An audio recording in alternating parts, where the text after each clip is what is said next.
اسلام دور جدید میں مسلمان جن مسائل سے دوچار ہیں ان میں سے ایک مسئلہ وہ ہے جس کو جدید تہذیب کا مسئلہ کہا جاتا ہے۔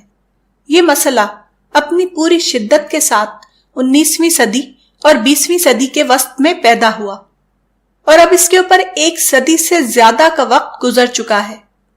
مگر عجیب بات ہے کہ اس مسئلے سے نمٹنا تو درکنار، ابھی تک ہم یہ بھی سمجھ نہ سکے کہ یہ مسئلہ کیا ہے اور اس مسئلے میں کیا رویہ اختیار کرنا چاہیے۔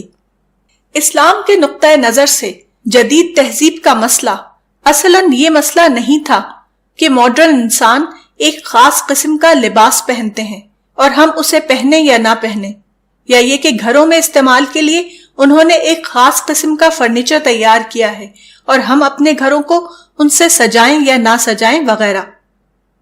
یہ سوالات اسلامی یا مذہبی نہیں تھے بلکہ تمدنی اور جغرافی سوالات تھے، اور تمدنی ذوق اور جغرافی حالات کے لحاظ سے ان کے بارے میں کوئی فیصلہ کیا جا سکتا تھا۔ اسلام کی نسبت سے جدید تہذیب کے مسائل حقیقتاً صرف 2 تھے۔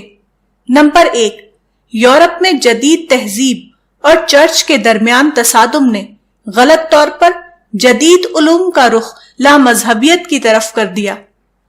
چنانچہ اس تصادم کا یہ نتیجہ ہے، نہ کہ بذات خود جدید تہذیب کا، کہ اس تہذیب کے ذریعے جو علوم پیدا ہو رہے ہیں یا جو معاشرہ بن رہا ہے وہ مذہب سے بیزاری کی طرف جا رہا ہے۔ جدید تہذیب صنعتی تہذیب کے معنی میں وقت کی ایک دریافت تھی اور یقیناً اس قابل تھی کہ اس سے فائدہ اٹھایا جائے، مگر جدید تہذیب نے مغربی قوموں کو جس طرح طاقتور بنا دیا اور جدید تہذیب اور مسیحیت کے درمیان ٹکراؤ نے جس طرح اس کا رخ الحاد کی طرف کر دیا، وہ اسلام کے لیے فکری چیلنج تھا اور یہاں ضرورت تھی کہ اس کا جواب مہیا کیا جائے۔ بدقسمتی سے اسلامی دنیا بروقت اس کا ثبوت نہ دے سکی کہ وہ ان باتوں کا واضح جواب رکھتی ہے، اس لیے نہ تو جدید تہذیب سے صحیح استفادہ ہو سکا اور نہ اس چیلنج کا صحیح جواب مہیا کیا جا سکا۔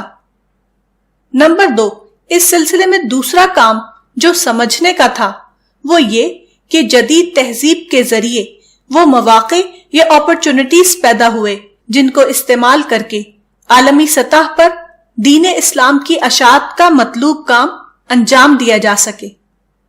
دین اسلام کی اس عالمی اشاعت کے لیے ابتدائی زمانے میں حالات موافق نہ تھے۔ جدید تہذیب نے بالواسطہ طور پر ناموافق حالات کو مکمل طور پر موافق بنا دیا ہے۔ اس جدید تہذیب کے نتیجے میں بہت سی مثبت چیزیں پیدا ہوئیں، مثلا جدید تعلیم کا فروغ، حقیقت پسندانہ طرز فکر یا ریئلسٹک تھنکنگ کا رواج، فکری جمود کا ٹوٹنا، دنیا میں پہلی بار کامل معنوں میں کھلا پن یا اوپن نیس کا دور آنا، جدید وسائل کو کسی ریزرویشن کے بغیر رواج دینا، جدید کمیونیکیشن کے نتیجے میں عالمی انٹریکشن یا گلوبل انٹریکشن کا عمومی پھیلاؤ۔ دنیا میں پہلی بار یہ ممکن ہوا کہ ہر آدمی کے لیے مواقع کے دروازے مکمل طور پر کھل گئے۔ دنیا میں پرنٹنگ پریس اور مواصلاتی دور یا ایج آف کمیونیکیشن وجود میں آیا۔